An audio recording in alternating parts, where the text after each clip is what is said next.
Uma boa noite a todos, espero que estejam todos bem, né? Todos aí com saúde. Sem contar esse calorão que tá fazendo. Deus me livre. Hoje eu fui resolver umas coisas ali no centro de Palmas, ali na JK, Cruz Credo. Tá fritando, a gente tá assando. Pessoal, nós temos um pedacinho do último material para a gente terminar, né? E, quer dizer, do primeiro material, né? E já vamos iniciar hoje já no outro material, beleza? Até teve uma colega que falou lá no grupo que não conseguiu baixar, né? Porque realmente eu não consegui. Hoje eu passei a tarde toda não, mas boa parte do meu tempo da tarde hoje tentando arrumar aquele material, não consegui, né, da primeira aula. Mas depois eu vou postá-lo novamente no grupo do WhatsApp também, tá? Que eu sei que entraram algumas pessoas depois, né? E aí eu mando lá no grupo do WhatsApp também, beleza? Mas vou tentar arrumar lá no live. Deixa eu compartilhar aqui com vocês o material e aí a gente já vai dar continuidade aqui, porque tem muito trem para a gente ver, né? Muita coisa mesmo. Nas últimas aulas presenciais que nós tivemos, né? Foi na terça e na quarta da semana que vem, grupo A e grupo B, eu até mostrei um pouco das dependências, né? De uma sala de operação, de uma sala cirúrgica. Tá? Então, aqui nós temos dependências básicas. E até falar para vocês, pessoal, o que eu comentei lá na sala, na aula presencial, o material que eu vou disponibilizar no WhatsApp, ele vai estar completo. O material que eu vou disponibilizar no Live, ele não vai ter essas imagens aqui, essas fotos, porque tá me dando uma dor de cabeça esse trem, meu Deus do céu. Você tira uma foto, aí pensa que tira um slide ou outro que tem foto, aí e lá só aceita 4 megabytes, né? E tá me dando uma dor de cabeça louca. Corto, corto, corto. Quando salvo em PDF para postar lá, tá lá dando 480. Aí você corta, corta, corta, dá 460. Nossa, tá me deixando louco. Né? Então, no grupo do WhatsApp, eu vou mandar o material completo, mas lá no Live eu vou mandar o material sem imagens, tá, pessoal? Não vai... Esses materiais maiores, eles vão sem imagens, né? Outros menores, eles vão com alguma ou outra imagem, beleza? Professor, Oi. o slide que você utilizou na aula presencial é o da aula 1 ainda? É isso, é ainda. E é esse material que a gente está vendo ele aqui, que ele não acabou Ah, ainda, sim. né? Como eu estou tendo que repetir minha aula, como a turma foi dividida, Ellen, muito obrigado pela sua pergunta. Como eu estou tendo que repetir a aula, tipo, eu faço a aula para o grupo A e faço a mesma aula para o grupo B, né? Eu vou até conversar isso com a professora Dilma amanhã. Não sei como que eu vou conseguir terminar essa matéria, né? Porque se fosse uma turma menor, eu conseguiria trabalhar normalmente, como eu trabalhei na turma, a outra turma, né, que eu trabalhei acho que oitavo período, né, do oitavo A, então eu consegui trabalhar normalmente. Só que como eu estou tendo que repetir a aula, eu acho que eu não vou conseguir finalizar esses conteúdos, não, porque conteúdo tem demais. Então, até amanhã eu quero ter uma conversa com ela referente a isso, né? Porque uma coisa era eu ministrar uma aula para o grupo A e outra aula para o grupo B. Mas não, tudo que eu falo para o grupo A, eu tenho que falar para o grupo B para não prejudicar ninguém, né? Beleza, Hélio? Então, hoje a gente finaliza essa bagaça aqui. Joia? Bora lá.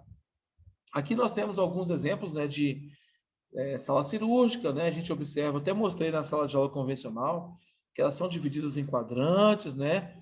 Algumas, né? Não todas, né, pessoal? O piso ali é dividido em quadrantes, justamente para ter ali um diâmetro, né, de segurança.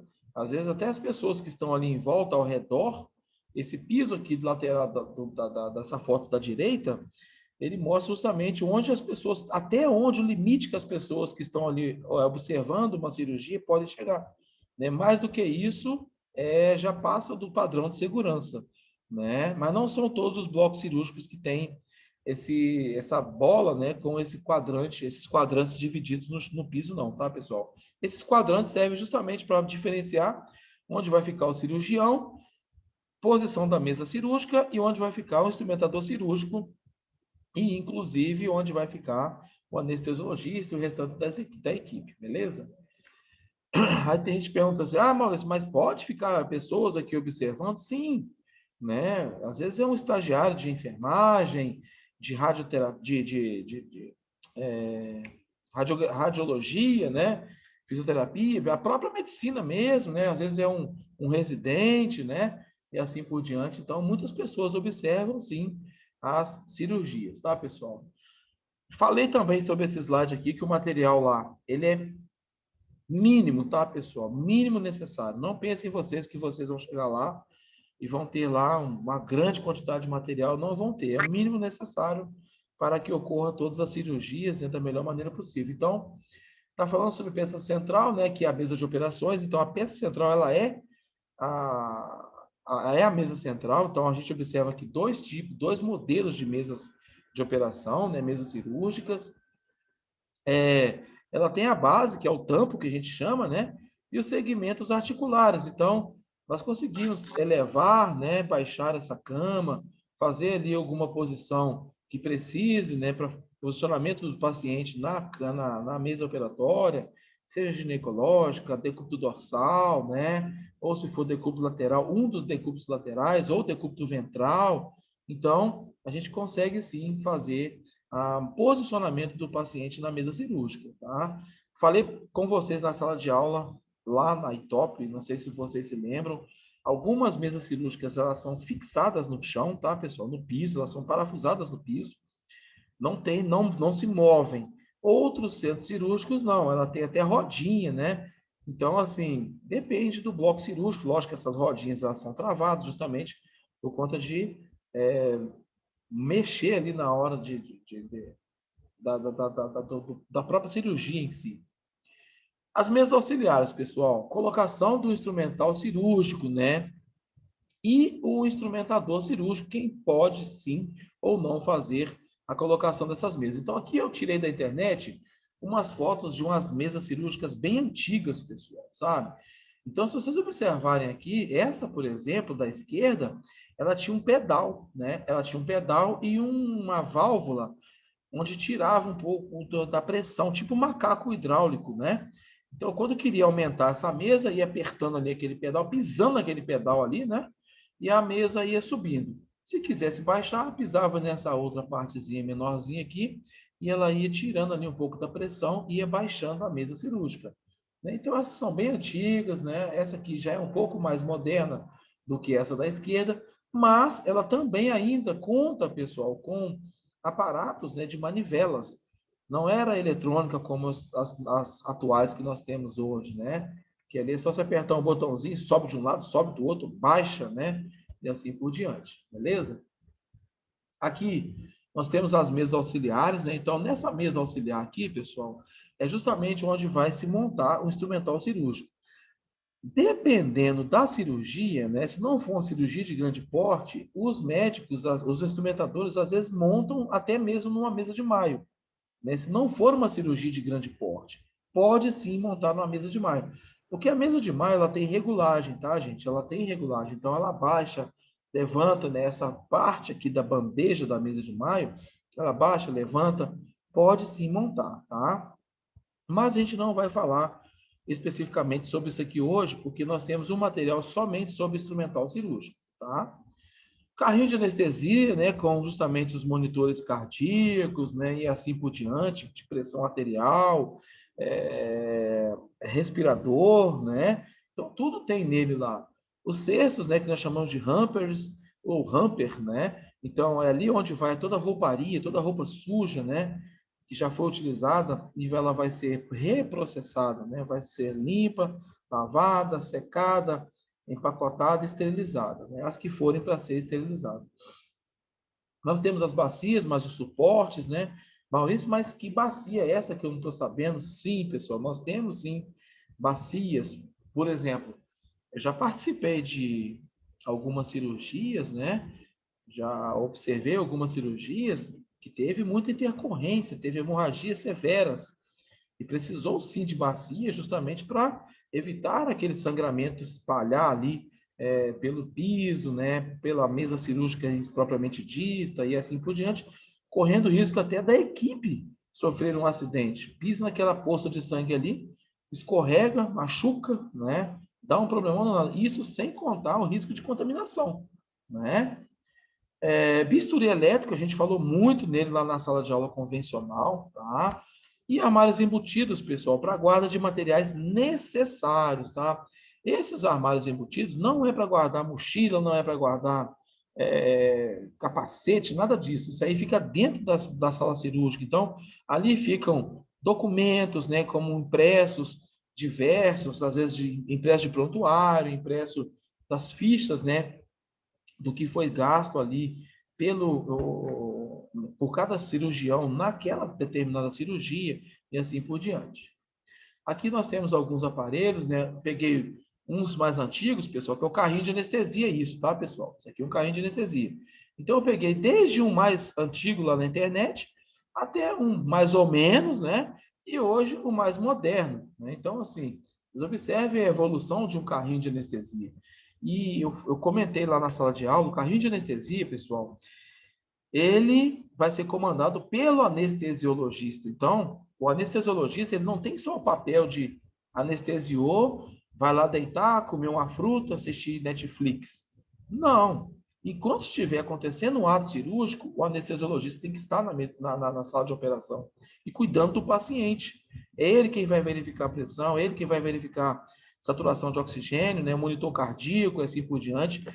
Se a cirurgia está no tempo que foi programada, né? Às vezes programou a cirurgia para 2 horas e já tem 4 horas, então ele precisa aumentar a dosagem de anestésico, e o paciente pode voltar ali com alguma parte, né, anatômica do seu corpo, aí começar a sentir dor, né, exposta, né? Não foi ali feita a síntese, né? Que nada mais é do que a sutura.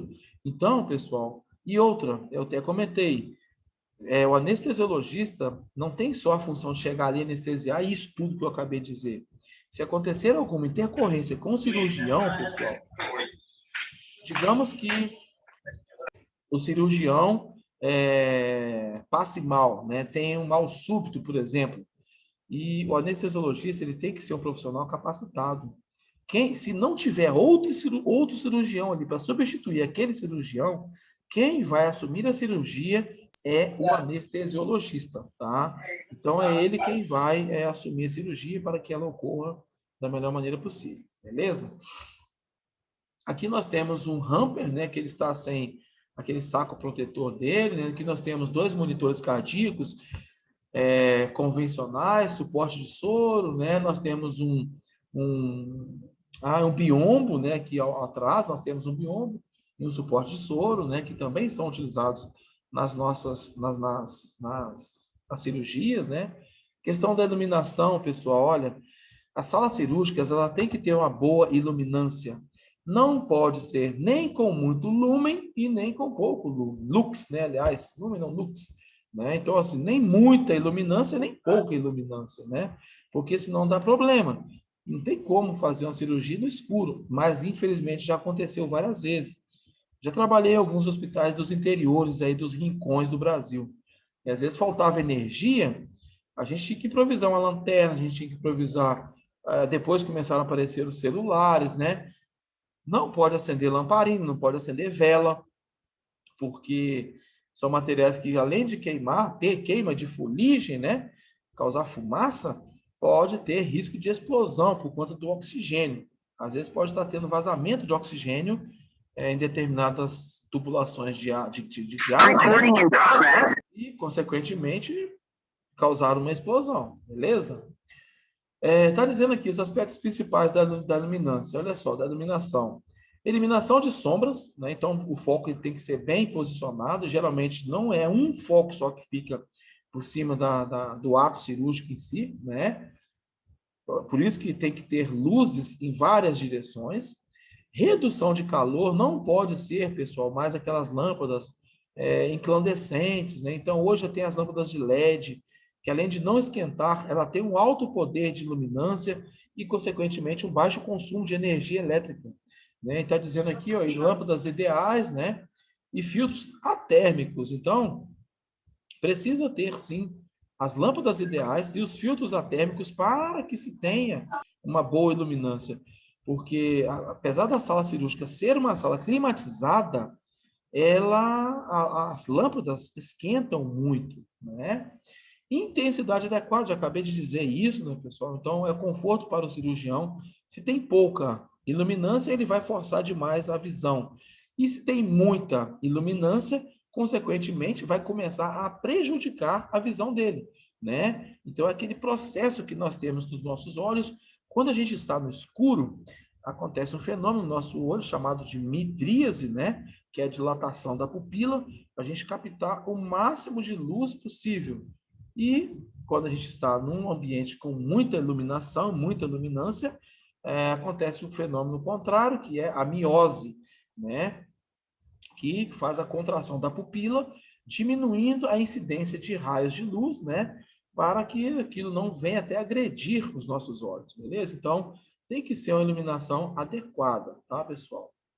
Eliminações de reflexos, então, são por isso, pessoal, que a maioria das lâmpadas, elas são posicionadas em 3 direções, no mínimo em 3 direções, justamente para vir, não dar sombra e muito menos não dar reflexo de um lado para o outro, né? Às vezes o próprio instrumental começa a dar o reflexo, mas quando você coloca uma outra lâmpada contrapondo aquela que está dando reflexo, você tira o reflexo do rosto de alguém, seja do cirurgião, seja do instrumentador, porque quando a gente for falar do instrumental cirúrgico, vocês vão ver que tem uns afastadores, por exemplo, que eles são bem largos, né? Grosseiramente falando, são bem largos.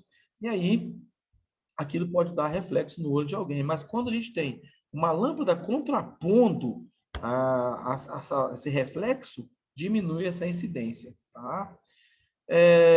Aí está falando que eles utilizam também materiais metálicos e foscos, né? Para diminuir esse reflexo. Iluminação geral, né, proporciona diminuição de contraste, né, de contraste do que alguém está enxergando ali. Aí aqui nós temos focos, coloquei aqui para vocês 2 tipos de focos, né, pessoal? Procurei na internet e achei esses 2. Um é um dos mais antigos, né, que era apenas um foco, né? Então era apenas um foco e com iluminação, né? E o outro mais moderno, que já tem ali 3 pontos de focos para mostrar direitinho, para não ter tudo isso que a gente, essa problemática que a gente acabou de dizer aqui. Olha só, os focos, pessoal, o foco ele pode ser de teto e ele pode ser foco móvel, né, portátil, tá, pessoal? Então pode ser tanto de teto ou de parede, tanto faz, né? Às vezes ele é parafusado na parede, ou às vezes ele é parafusado no teto mesmo, não tem problema. Seja um ou seja o outro, pessoal, tanto na parede quanto no teto, ele tem que ser posicionado exatamente em cima da mesa cirúrgica. Cúpula com revestimento de espelhos, né, refletores versus múltiplas lâmpadas conjugadas, né? Ele tem filtro térmico, vareta externa e braços articulados para mobilidade. Então, a vareta externa, pessoal, é local onde nós vamos colocar uma capa nele, né? Vou mostrar depois para vocês o que é a vareta externa, onde vamos colocar uma capa esterilizada e ali o instrumentador ou cirurgião pode movimentar o foco para ele ter uma boa visão onde ele quer explorar ali no ato cirúrgico em si. Mas lembrando que, pessoal, ele não pode tocar ali se não tiver com a capa protetora, que até me fugiu agora da mente o nome dela, tá? A focalização em si, propriamente dita, né? Preferência atual são os focos, pelos focos auxiliares também, né? Que é as bases sobre rodízios, mais as baterias. Então, aqui, ó, nós temos exemplos de foco, né? É justamente essa capa protetora, pessoal, que agora me fugiu o nome, que eu falei para vocês que ela é utilizada, né, para fazer a movimentação. Então, ela fica bem aqui no meio, ó, dos focos. Então, como está em cima da mesa cirúrgica, ou o cirurgião ou o instrumentador pode ali muito bem mexer o foco, né? Porque já foi esterilizado. O que ele não pode fazer é tocar no foco, mas nessa peça aqui ele pode tocar sim, tá? Aqui nós temos focos mais antigos, eu até tirei da internet alguns focos mais antigos que não têm o mesmo poder desses focos mais novos, né? Como esses aqui, que são de lâmpadas de LED, esse aqui de cima, né, pessoal? Então, eles são de lâmpadas de LED, são última geração, então é bem mais bacana. Aqui nós temos focos fixos, né?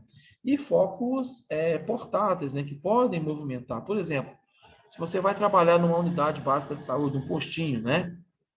Vai coletar, por exemplo, PCCU. Então, lá, a gente pega, vai posicionar pacientes, fazer toda a explicação do paciente, e aí, papapá, né? Vamos fazer o exame, e pega a confiança da paciente, já o paciente se sente mais confortável, você precisa conversar com o seu paciente, né? E aí você pede ao paciente que vá lá, tire toda a roupa, coloca o aventalzinho, né? Que é aquele avental transparente que, né, não dá conforto nenhum para o paciente. Você posiciona o paciente e você precisa posicionar o foco. E aí, geralmente, a gente utiliza esse foco aqui. Então, pessoal, um parecido com esse, né? Então, não é só em cirurgia que se utiliza foco. Dentista utiliza foco, né? Então, são vários profissionais que fazem a utilização de foco de luz, porque senão não enxerga direito, né? Aqui está falando sobre os acessórios, olha só, do foco frontal, né? Adaptação a cabeça, né, do cirurgião, adaptado à cabeça do cirurgião. Os afastadores, né, com o sistema iluminador, ligados ao sistema de fibras, né, ópticas, ideais para iluminação em cavidades profundas. Então, os médicos cirurgiões, pessoal, eles utilizam esses focos aqui portáteis, né, justamente afixado aqui a cabeça dele, para eles conseguirem ver estruturas mais profundas, porque às vezes o foco em si, ele é um foco muito grande, precisa de um foco mais, grosseiramente falando, digamos, mais incisivo. Quer ver? Vou até mostrar um negócio para vocês aqui. Estou levantando aqui o teto da minha câmerazinha. Deixa eu mostrar um trem aqui para vocês. Olha lá, estou com a lanterna aqui na minha mão. Esse foco seria, isso aqui é uma lanterna que está clareando lá, tá, pessoal? Isso aqui seria um foco, né? Desse aí, portátil, né? Adaptado à cabeça do cirurgião. Mas o foco que vai em cima da cabeça dele não tem tanta potência, né? Então o foco da cabeça ele ficaria. Deixa eu aumentar aqui um pouquinho, não está querendo aumentar. Aqui, agora foi. Ó, o foco da cabeça dele, ó, ele é um foco que vai ficando mais opaco. Estou colocando o teto aqui da minha casa, ó, tá vendo? Ele vai ficando mais opaco. Então, por isso que eles utilizam um focozinho mais potente, né? Que ele consiga ver ali estruturas, né? Enxergar estruturas mais profundas, beleza? Foi até didático aqui, né?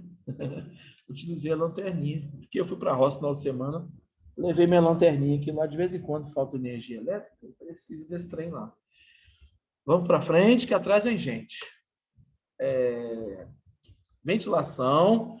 Pessoal, toda sala de cirurgia tem que ter ventilação com ar-condicionado, né? Só que o ar-condicionado ele tem problema. Se ele não for um ar-condicionado que tenha ali uma manutenção legal, né? Esse ar-condicionado pode sim vir a ter contaminação do paciente, né? Da equipe cirúrgica e assim por diante. Então, até o nosso ar-condicionado da nossa casa, pessoal, ele precisa passar por manutenção. Tem gente que compra um ar-condicionado e acha que ele tem que ficar 50 anos funcionando, né? Precisa chamar um técnico, pedir para ele dar uma limpeza boa no ar-condicionado, né? Limpar filtro, lavar mesmo o ar-condicionado e instalar de novo, né? Porque aquilo retém fungos, retém bactérias, isso causa doenças respiratórias na gente, né? Aqui, ó. Aí tá falando a função da exaustão dos sistemas, né? Então, precisa ter o ar-condicionado, mas com sistema de exaustão. Então, ele vai garantir um ar ali dentro bem confortável, né, bem fresco, só que ele precisa fazer a renovação desse ar. Esse ar não pode ficar ali o mesmo ar a vida inteira, beleza? Aí está falando com o controle bacteriológico, né, que é a filtragem do ar, acabei de dizer, né? Retirar e impedir a entrada de partículas contaminantes. Essas partículas, pessoal, elas são maiores, né, do que 5 micrômetros. Não sei se vocês lembram, quando vocês estudaram na aula de matemática lá, né, o sinal de menor e o sinal de maior, ele quer dizer o seguinte, deixa eu arrumar isso aqui um pouquinho. Então, aqui nós temos o sinal de menor e aqui nós temos o sinal de maior. Menor porque esse aqui fica aparecendo o número 4, né? E esse aqui fica aparecendo o número 7, meio de lado, né? Então, é uma regrinha básica para a gente nunca esquecer, não dar mole aí. Às vezes você pega aí um prontuário do paciente, está está falando lá, maior do que fulano de tal, né? Maior do que tantas idades, né? Maior do que 12 anos. Aí você não sabe o que é maior, o que é menor. Mas é uma regrazinha pequenininha, boa. Troca de ar a cada 10 a 20 vezes, né, por hora, que aí é o próprio ar-condicionado que faz isso, né? Pressão positiva no interior da sala, fluxos laminares, né, alto custo. Então, assim, um ar-condicionado desse, pessoal, ele tem alto custo, mas a relação custo-benefício de um ar-condicionado desse é muito maior, principalmente pela questão das infecções hospitalares no pós-operatórios mediatos, né? Não no imediato. Então, aquela infecção hospitalar que às vezes o paciente recebeu alta, e lá na casa dele, talvez ele observou que começou a ter ali uma febre, uma complicação na incisão cirúrgica em si. Beleza? Ah, pessoal, uma coisa. Lógico que eu não vou fazer essa pergunta para quem trabalha dentro do bloco cirúrgico, né? Senão eu vou estar dando de bobeira aqui uns pontinhos, né? Olha só. Deixa só eu colocar aqui de novo esse material aqui. Nós temos no bloco cirúrgico, pessoal, compressas, né? Quer dizer, no hospital inteiro nós temos compressas. E numa ladinha da compressa aqui tem um barbantezinho, né? Um fiozinho para amarração. E algumas compressas, pessoal, elas têm uma linha preta ou azul, né, no meio dela. Lógico que não é pergunta para quem trabalha no bloco cirúrgico. Vocês sabem para que serve essa linhazinha aqui, pessoal? Ela é toda branquinha. E ela só tem essa linhazinha no meio dela, pretinha. Ou pretinha, ou meio cinza, né? Meio cor de burro, cor de foge, burro fugido. Vocês sabem para que serve essa linha? Não? Não é o cadastro daqui não, pessoal, tá? É a linha do meio aqui. Alguém quer falar? Eu não sei o que é. Hã? Eu não sei o que é. Obrigado, Saira. Diferente o nome dela, né? Saira Silva. Sim, sim. Pessoal, olha só, essa linha aqui é justamente para que se ocorra o esquecimento por parte da equipe cirúrgica de uma compressa dessa dentro do paciente, essa linhazinha, ela aparece no exame de raio-x, né? Então, por isso que tem essa linhazinha aqui, porque pode acontecer deles esquecerem uma compressa dentro do paciente. Então, vocês não... Oi? Interessante. Interessante, né? Então, assim, e mais interessante ainda, Sara e turma, que quem teve a ideia de colocar essa bendita dessa linha aqui foi uma enfermeira, né? Não foi um técnico de radiologia, não foi um cirurgião, foi uma enfermeira. Né? Olha que bacana. A enfermagem sempre fazendo a diferença, né? Beleza, pessoal? Professor, eu vou começar a atender pós-operatório. Vai dar certinho essa matéria. Olha aí, que coisa bacana, Cássia, né? Muito bacana. Drenagem linfática pós-operatória, já ouviu falar? Já sim. Vou começar a atender. A gente teve, quando eu trabalhava no Dona Regina, né?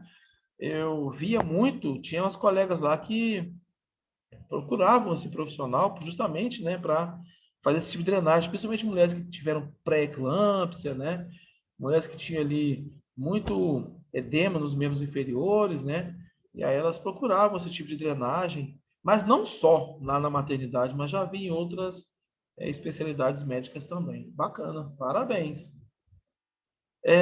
Olha só, pessoal. Nada, olha só, controle da temperatura, gente. Paciente versus cirurgião. Gente, uma coisa, eu vou voltar uma imagem aqui que talvez vocês não tenham percebido, tá? Vou voltar uma imagem aqui que vocês talvez não tenham percebido, olha só. Deixa eu voltar aqui rapidinho.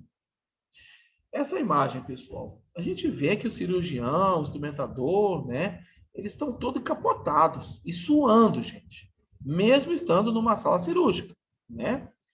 Mas se vocês observarem, o paciente está com meias. Mas, Maurício, para que colocar meia no paciente, gente?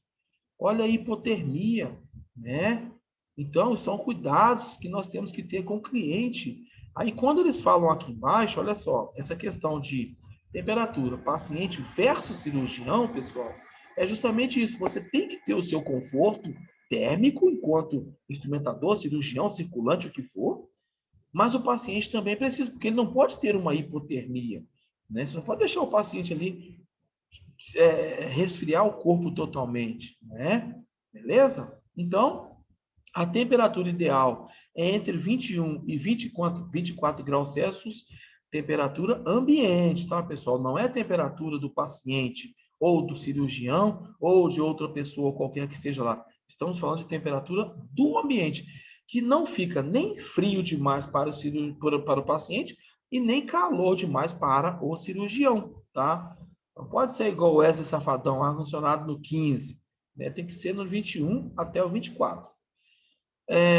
Controle de umidade, pessoal, perda por evaporação, né? Então, a gente tem aí uma perda por suor, principalmente, né? De 45% a 55% em cada ato cirúrgico, né? E a faixa ideal seria de 70% normotérmicos, né? Então, olha a importância de você ter uma temperatura corporal legal, né? Para o paciente não desidratar, para o paciente não chocar, e assim por diante, né? Equipe multiprofissional e suas atribuições. Pessoal, falta 2 minutos para cair nossa conexão, e assim que cair nossa conexão, eu jogo um novo link lá no grupo para vocês, beleza? É só o tempo de eu pegar o link aqui, já jogo lá para vocês, tá joia? Para a gente dar mais uma paulada aqui, tá joia? Equipe multiprofissional e suas atribuições. 4 equipes prestam assistência direta ao centro cirúrgico, pessoal. E, está dizendo aqui, né, não sou eu que estou dizendo, é muito importante os seus membros, né, atuarem de forma integrada e harmônica, visando a segurança do paciente e a eficiência do ato cirúrgico. É importante ainda que as boas relações humanas e o profissionalismo sempre prevaleçam sobre as tensões inevitáveis desse tipo de trabalho. Então, estamos falando de 4 equipes. Vamos entender quem é ela. Equipe de anestesistas, pessoal, ou anestesiologistas, né? A mesma coisa, tanto faz. É composta de médicos anestesiologistas ou anestesistas, né? Sendo responsáveis por prescrever a medicação pré-anestésica, planejar e executar anestesia.